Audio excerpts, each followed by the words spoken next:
Welcome back. It is 6:50 and it's Thursday. So it's time for Talking Kids with Dr. Caitlynn. Dr. Caitlynn Iddings is with us as always. And today we're continuing our conversation on the dangers of fentanyl.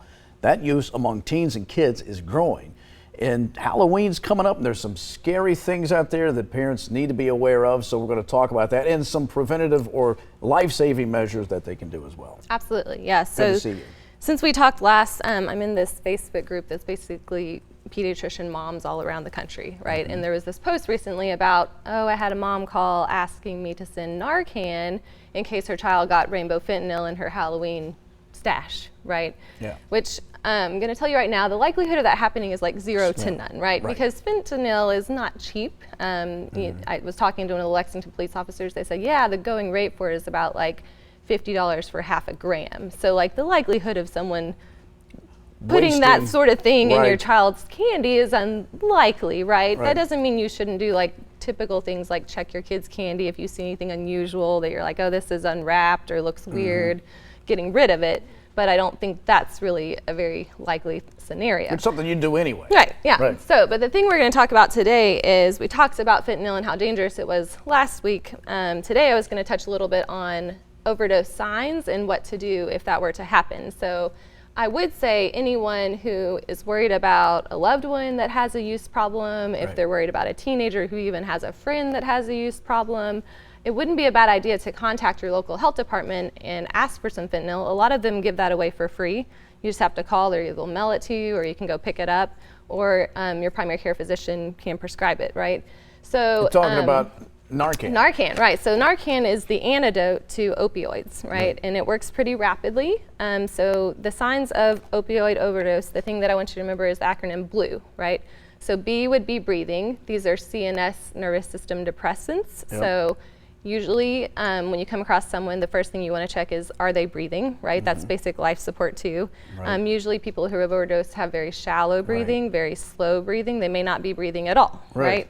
If they're not breathing at all, clearly immediately call 911, but continue to assess. The next thing would be L, which would be the lips, right? So a lot of times when they've overdosed, their lips and their nail beds will look bright blue, right? Because they're not getting that oxygen to their body.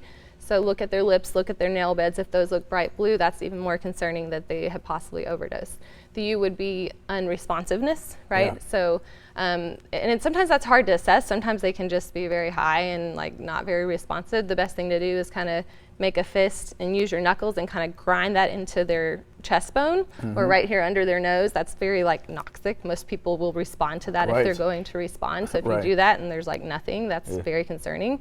And then the E is eyes. So people who have overdosed on opiates, if you look at their eyes, they have what we call pinpoint pupils, right? So little tiny pupils. Most of their eye is going to be the colored part of the eye. So those in that, all four of those together would be very concerning. So the thing that you would do would be call 911, right?